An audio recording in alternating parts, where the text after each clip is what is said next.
The local government of Palawan has unanimously decided to implement a 50-year ban on new mining permits, a move that has been welcomed by environmental organizations and residents in the area. Now, this decision seeks to preserve the province's exceptional ecosystems from the threats of unregulated mining. To discuss the consequences of this ban, we're now joined via Zoom by Jonila Castro, a spokesperson for the Manila-based Kalikasan People's Network for the Environment. Magandang umaga, Jonila. Thank you very much for joining us on It's a Beautiful Day. Magandang umaga po. Jonila, simulan muna natin sa reaction mo nung nalaman mo na papasa to. The provincial board had a unanimous decision to pass this particular this particular rule. 50 years for mining permits that will not be allowed in Palawan. Ano po yung reaction niyo na narinig niyo? Masaya yung reaction namin, kahit ako personally kasi ang tagal na nating nananawagan na matigil yung mga mining sa maraming lugar dito sa Pilipinas. But especially nasa Palawan na to, na tinatawag nga nating last ecological frontier sa Pilipinas. Masaya kami na nagkaroon ng matagal, no, 5 decades na moratorium. Mhm.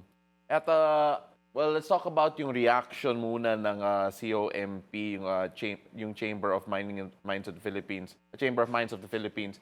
Sinabi nila na medyo myopic yung decision na to and of course would affect yung holistic development of the mineral production over in Palawan for the next 50 years. Yung narinig nyo to, what are your initial thoughts? Well, yun nga, it sounds like for us environmental advocates, it sounds like guilt tripping and brainwashing sentiment. Kasi, yeah, the reason why may malaking boost ng demand sa minerals is dahil nga dito sa transition natin sa cleaner energy due to climate change, di ba? Pero, when we're talking about climate change, hindi dapat yung mga bansang tulad ng Pilipinas yung pinipressure nila to do something about it. Kasi actually yung Philippines is a climate vulnerable country. Tayo yung pumasa nung climate change na nangyayari dito sa buong mundo na ang may dahilan naman ay yung mga tinatawag nating global north countries. Yung mga US, European countries. Sila yun eh. Sila dapat yung nagtitake ng action, hindi tayo. And aside from that, tungkol lang din naman dito sa development, ganyan, ang nangyayari kasi sa mining sa Pilipinas, ang nangyayari, nagkukos pa siya ng mas malaki pang destruction sa environment. Eh para sa ating mga environmental advocate, ang pinaka-epektibong sagot sa climate change ay yung pagprotekta mismo sa environment. Kasi nandiyan na yung natural barriers natin eh. Kung dahil sa global warming, we have to plant more trees. But mining causes deforestation. So, nagkukos din siya ng pag-iiba ng waterways. Kaya bumabaha sa mga lugar na dating hindi naman binabaha. So, it is just pinapalala niya yung magiging epekto sa atin ng mga disaster, ng mga bagyo na malala na ngayon. So, hindi dapat yung mga bansang katulad ng Pilipinas yung pinopressure patungkol sa climate mitigation and adaptation. Yung mga bansa dapat yun na historically napatunayan na sila yung nagkukos ng climate change. Jonila, there is a Philippine Mining Act of 1995 which could affect yung implementation ng 50-year moratorium on new mining permits. When you take a look at yung Mining Act na to, how do you feel it would actually affect yung enforcement ng 50-year mining ban?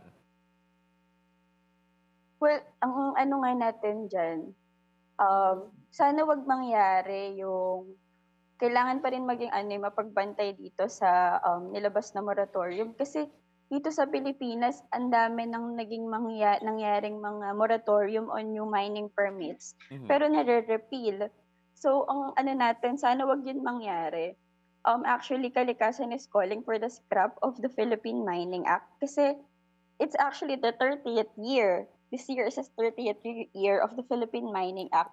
And at those 3 decades, lalong dumami yung um, mining na nag-cause ng mas malaking pagkasira ng kalikasan at saka pagpapalaya sa communities, even indigenous communities. Mhm. Hindi dapat gano'n yung um, mining. Hindi dapat gano'n yung mining industry sa Pilipinas. Yeah. If we're having mining kasi para daw sa development and for the economy, ano siya counterproductive kasi hindi siya nakakatulong sa mamamayan at sa kalikasan, mas nakakapalala pa. That's why we're calling to pass the People's Mining Bill na mag-e-ensure na hindi nasisira yung kalikasan at hindi naapektuhan yung communities. Mhm. And our minerals is being used for our own. Kasi ang nangyari sa ngayon, ang ating minerals ay in-export sa ibang bansa. Hindi talaga tayo nakikinabang. Of all these destruction na nangyayari sa environment at pagpapalayas, less than 1% pa lang ng GDP natin ang um, lang ng mining ang naiaambag niya sa ating GDP. And wala pang 1% sa employment. So, ang layo niya sa pagiging pamboost ng economy. Actually, That's the Jonila, I reason want why to cut you off there because I want to ask you one last question because we're running out of time. And at the same time, na-mention mo nga yung economy, but also we mentioned about yung implementation ng 50-year moratorium. Gaano kalaki yung local activism that has to be there, has to be in place to make sure that masusunod yung 50-year moratorium and of course for those affected communities because there are communities that do rely on the mining industry in certain areas, how do you feel they should adapt as well? I think dapat isa yun sa may implementation na yung magkaroon ng trabaho na maibibigay doon sa mga miners, yung mga taong nakadepende yung pamumuhay nila sa pagmimina. Lalo yan yung mga minero naman yan eh. Mhm. So dapat may kalangkap siya na ganun para tiyakin na walang naiiwanan sa mga ini-implement. All right, Janila, I wish we had more time to talk, but at the moment we have to cut this out. But of course, we'll be talking about this as the years go by. I am sure. Maraming salamat. Thank you very much for joining us here on It's a Beautiful Day. Thank you.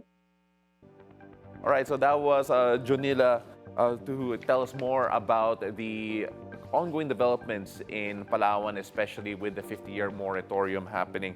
That was Junila Castro, spokesperson for the Manila-based Kalikasan People's Network for the Environment.